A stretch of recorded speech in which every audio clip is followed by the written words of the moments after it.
हमारी प्यारी ममता भाभी। दरवाजे की घंटी बजी।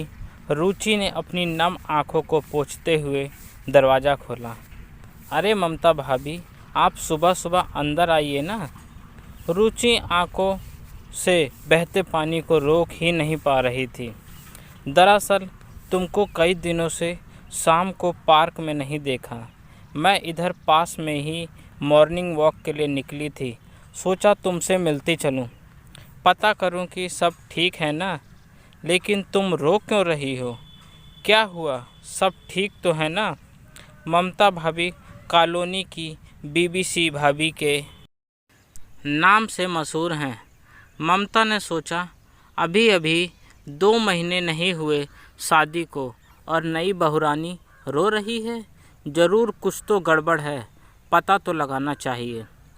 किसके घर में क्या चल रहा है, किसकी नई नौकरी लगी है, किसका अफेयर किसके साथ है, किस बहू की अपनी सास के साथ नहीं जमती, किसके घर कौन सी नौकरानी काम करती है, कौन कहाँ घूमने गया है, सबकी खबर हमारी ममता भाभी को हमेशा रहती थी। तभी तो उनको सब लोग बीबीसी भाभी कहते थे। रुचि, प्लीज़ तुम रोना बंद करो। रुचि अपनी आंखें पोंछते हुए कुछ बड़बड़ा रही थी। क्या बताऊं भाभी, अब आपसे क्या छुपाना। शादी के पहले पहले दिनों में तो सब ठीक था, लेकिन जिस दिन से रसोई में मैंने कदम रखा है, एक दिन भी ऐसा नहीं गुजरा जिस दिन मैंने आंसू ना बहाए हों। ममता भाभी को लगा माजरा कुछ ज़्यादा ही पेचीदा है। पूरी खबर लेनी पड़ेगी, आखिर मसला क्या है। रुचि, ऐसा क्या हो गया? तुम घबराओ नहीं, मुझे अपनी बड़ी बहन समझो और अपने मन की बात कर डालो। थोड़ा हल्का महसूस होगा, शायद मैं तुम्हारी मदद कर सकूं। ममता भाभी झूठा दिलासा देने लगी।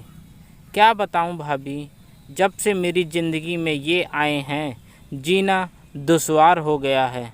बस अब और बर्दाश्त नहीं हो रहा। अब तो इस घर में या तो ये रहेंगे या मैं। ममता भाभी दिलासा देते हुए बोली, कोई बात नहीं, शुरू शुरू में एडजस्ट करना मुश्किल लगता है। क्या तुमने किसी से बात नहीं की? हाँ, कल सुबह की थी ना भाभी, केशव भैया को बताया था मैंने, लेकिन वो भी यही कहने लगे धीरे धीरे सब ठीक हो जाएगा। ममता को लगा कि दोनों पति पत्नी का कोई आपसी मामला है। देखो ना भाभी, शादी से पहले माँ ने कभी मुझसे रसोई का काम नहीं करवाया। अब मुश्किल तो आना जाहिर सी बात है। मैंने सासू माँ से कहा था इनको घर से कुछ दिन के लिए निकाल दो, लेकिन बाबूजी को इनके बिना खाने में स्वाद नहीं आता। क्या क्या कहा तुमने? किसके बिना स्वाद नहीं आता? ममता भाभी हैरानी से पूछने लगी। भाभी, ये प्याज और कौन? अरे रुचि, तो क्या तुम इतनी देर से प्याज की बात कर रही थी? हाँ भाभी, मैं तो इन प्याज के बारे में बात कर रही थी, जो हर रोज़ मुझे दिन में पता नहीं कितनी दफ़ा रुलाते हैं। मन तो करता है इनको उठाकर घर से बाहर फेंक दूं। ममता सोच रही थी कि मैं कितनी बेवकूफ़ हूँ। मैं क्या सोच रही थी और ये क्या निकला। ममता ने वहाँ से निकलना ठीक समझा।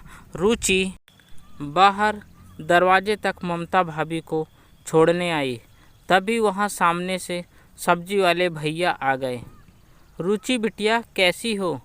कुछ थोड़ा बहुत दोस्ताना हुआ कि नहीं हमारा प्याज के साथ आपका? नहीं केशव भैया, अभी कहाँ। थोड़ा समझाइए ना अपने प्यारे प्याजों को कि मुझे कम रुलाया करें, नहीं तो कल से इनकी कीमत में 10 रुपये कम दूंगी। ऐसे ही फ्री के आंसू रुलाते हैं मुझे। अरे रुचि बिटवा, तुम जैसी प्यारी बहुरानी को कौन रुलाना चाहता है? तुमको तो हम फ्री में देवत हैं ये प्याज। चलते हैं, सदा खुश रहो बिटिया। कहकर सब्जी वाले भैया वहाँ से चले गए। ममता भाभी ने रुचि से पूछा, क्या ये हैं तुम्हारे केशव भैया?